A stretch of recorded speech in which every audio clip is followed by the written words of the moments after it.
자, 지금까지 우리가 CSS의 문법과 그 다음에 선택자, 그 다음에 우리가 태그나 아니면 클래스나 아이디로 이름을 정하는 것까지 우리가 배워봤어요. 이제 이 기본 개념을 가지고 본격적으로 CSS에 어떤 속성들이 있는지 하나하나 좀 알아보도록 할 건데요. 우선 먼저 폰트에 관련된 속성을 이야기 한번 해보도록 하겠습니다. 자, 우선 이렇게 자료 화면을 보면요. 이 지금 캐릭터 창 같은 경우는 우리가 흔하게 보는 포토샵에서 볼 수 있는 캐릭터 창이죠. 이거를 제가 CSS로 풀이해서 한번 이야기를 한번 해볼 건데요. 지금 이 포토샵에서 이 부분을 클릭을 해서 드롭다운 메뉴로 서체를 선택을 할 수 있는 거를 CSS에서는 폰트 패밀리라고 합니다. 자, 그래서 예시를 먼저 좀 보여드리도록 할게요. 제가 여기다가 폰트 패밀리라고 쳤죠. 자, 폰트 패밀리라고 하고요. 그 다음 이 뒤에 그 폰트의 이름을 정해주면 CSS가 지금 이 글씨들을 변경을 해준다라고 생각을 해주시면 돼요. 자, 그래서 다시 한번 전체적으로 한번 보도록 할게요. 자, 서체를 바꾸는 거를 폰트 패밀리라고 하고요. 지금 포토샵에서 우리가 볼드나 라이트나 레귤러나 그 폰트의 두께를 설정할 때는 설정을 하는 이제 드롭다운 메뉴죠. 그거를 CSS에서는 폰트 웨이트라고 합니다. 그래서 폰트 웨이트는 폰트의 크기를 담당한다라고 이해를 해주시면 되고요. 자, 그 다음에 이 컬러 같은 경우는 그 폰트의 색상을 변경해주는 인터페이스죠. 마찬가지로 똑같이 컬러라고 하는데요. 앞에 폰트 컬러라고 오해를 하시는 분들이 있어요. 이런 식으로 폰트 컬러라고 잘못 지정하시는 분들이 있는데 유일하게 폰트 속성 중에서 폰트 자가 빠진 그냥 컬러 자가 붙습니다. 그래서 컬러는 폰트의 컬러를 이야기하고 제가 컬러 그 다음에 세미콜론 그 다음에 레드라고 별명을 넣어주면 빨간색 글씨를 우리가 출력할 수 있는 거죠. 자, 그 다음에 지금 폰트 사이즈는 말 그대로 폰트의 크기를 지정하는 그 인터페이스죠. 그래서 폰트의 크기를 담당하는 CSS에서 속성명은 폰트 사이즈가 됩니다. 이 하이픈은 꼭 넣어주셔야 돼요. 이거는 규칙입니다. 자, 그 다음에 행간 같은 경우는 라인 하이트라고 하고요. 그 다음에 자가는 레터 스페이싱이라고 합니다. 이 라인 하이트와 레터 스페이싱은 조금 저희가 공부를 해야 되는 요소들이 있는데 아무래도 디자인적 요소들이 좀 강하기 때문에 이 부분은 제가 따로 번외편으로 다뤄서 이야기해 드리도록 할게요. 자, 그럼 우리가 먼저 배워야 될 거는 폰트 패밀리, 폰트의 서체를 지정하는 것과 폰트 웨이트, 폰트의 두께를 지정하는 것, 그리고 폰트 사이즈, 폰트의 크기를 변경하는 것과 컬러, 폰트의 컬러를 변경하는 이렇게 총 4가지에 대해서 먼저 배워보도록 하겠습니다. 자, 제가 지금 이렇게 코드를 써놨는데요. 제가 폰트 패밀리, 폰트의 서체를 먼저 한번 넣어보도록 할게요.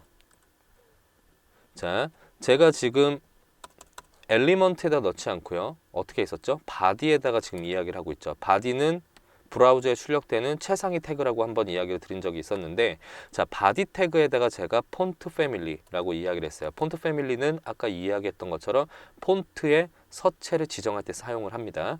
자, 그래서 폰트 패밀리, 내가 폰트를 지정할 거야 라고 이야기를 하고요. 그 다음 세미콜론으로 구분을 짓고 속성의 값, 즉 어떤 폰트를 쓸 건지에 대해서 이 안에 기재를 하는데요.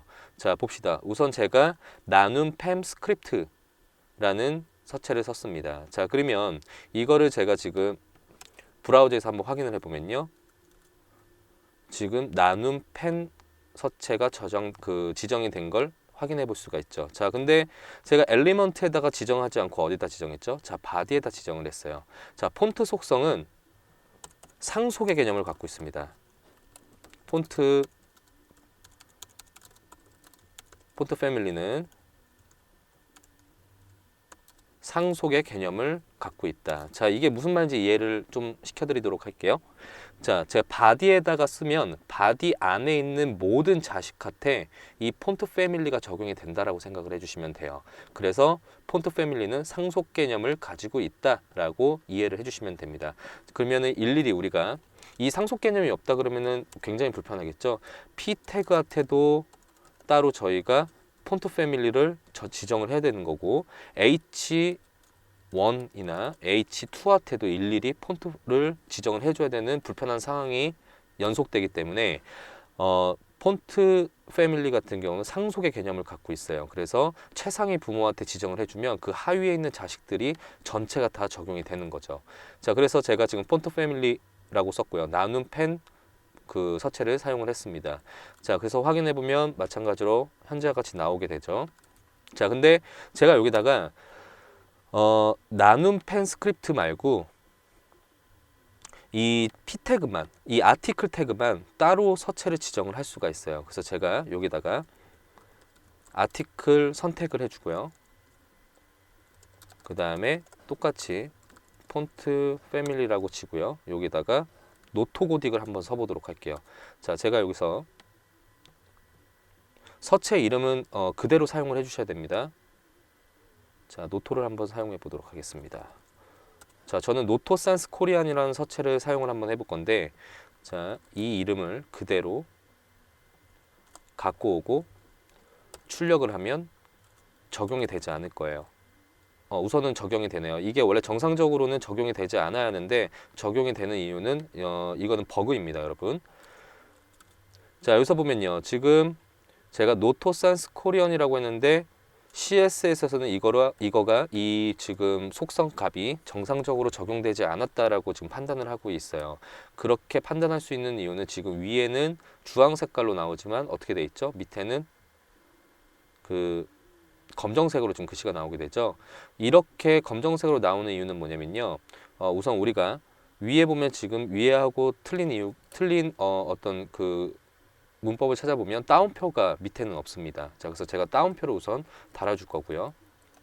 자, 이런 식으로 좀 따옴표를 달아주니까 어떻게 되죠? 완벽하게 색상이 바뀌게 되죠. 자, 이 따옴표를 다는 이유는요, 컴퓨터가 이렇게 스페이스 공간이 있으면 다른 단어라고 인식을 해요. 그래서 노토라는 폰트와 산스라는 폰트와 코리안이라는 폰트를 따로따로 세 개라고 인식을 한다는 거죠. 그래서 이렇게 띄어쓰기가 되어 있는 폰트의 이름은 따옴표로 묶어서 하나의 단어이다 라고 알려주는 거예요. 자, 그 다음에 제가 쉼표를 찍고요. 여기다가 산세리프라고 글씨를 써보겠습니다. 자, 그러면은 아티클 안에 있는 모든 폰트의 서체는 노토로 나오게 해줘라고 이야기를 하는 거예요. 자, 그러면은 지금 바디에서 다시 위에서부터 한번 보도록 할게요. 바디 안에 있는 모든 서체는 나눔 펜으로 나오게 해주고, 아티클 태그에서는 폰트의 서체가 노토로 나오게 해줘라고 하니까 어떻게 되겠죠? 지금 확인해 보면 현재와 같이 바디 안에 있는 모든 폰트가 나눔 펜이 먹었다가 그 다음에 아티클 안에 있는 거는 노토 서체가 적용이 된 걸 확인해 볼 수 있습니다. 자, 이렇게 우리가 필요할 때 따로따로 태그를 지정해서 서체를 변경할 수 있다는 걸 여러분들이 알고 계시면 될 것 같고요. 자, 조금만 더 나아가서 제가 여기다가요, 쉼표를 찍고 노토산스 코리언이라고 써보겠습니다. 자, 이렇게 글씨를 썼는데 지금 이거를 좀 설명을 드리도록 할게요. 자, 우선 나눔 펜이라는 글씨를 선택을 했고요.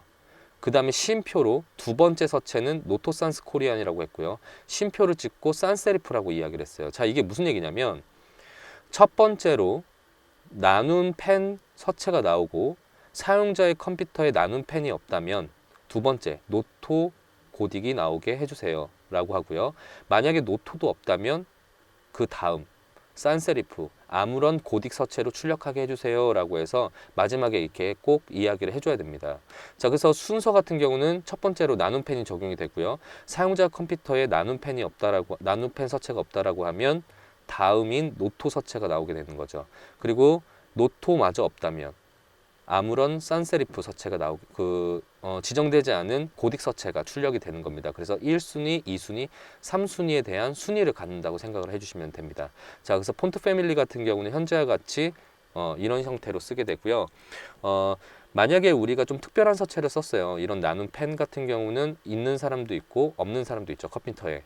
그래서 없는 사람한테는 이런 나눔 펜이 나오지 않죠. 그래서 이런 것들을 일괄적으로 나오게 하기 위해서 어떤 것들을 사용하냐면 이제는 이렇게 시스템 폰트라는 걸 사용하지 않고 웹 폰트라 그래서 사용자의 컴퓨터에 내가 지정한 폰트가 없더라도 동일하게 나오는 방식이 있습니다. 그거를 웹폰트라고 하는데 그거는 제가 번외편으로 따로 웹폰트에 관련된 이야기를 한번 드리도록 하겠습니다. 자, 우선 다시 돌아와서 이야기를 해보면요. 폰트 패밀리는 상속의 개념을 갖고 있다라고 제가 이야기를 했고요. 상속 개념, 즉 제가 최상위 바디아테 폰트 패밀리를 이야기를 했더니 지금 나눔 고딕이 전체적으로 다 먹고요. 그 다음에 나눔 펜이 첫 번째로 뜨고 사용자 컴퓨터에 나눔 펜 서체가 없다면 두 번째 노토산스가 나오고요. 그 다음에 없다면 지정되지 않은 고딕 서체가 출력이 된다라고 이해를 해주시면 됩니다.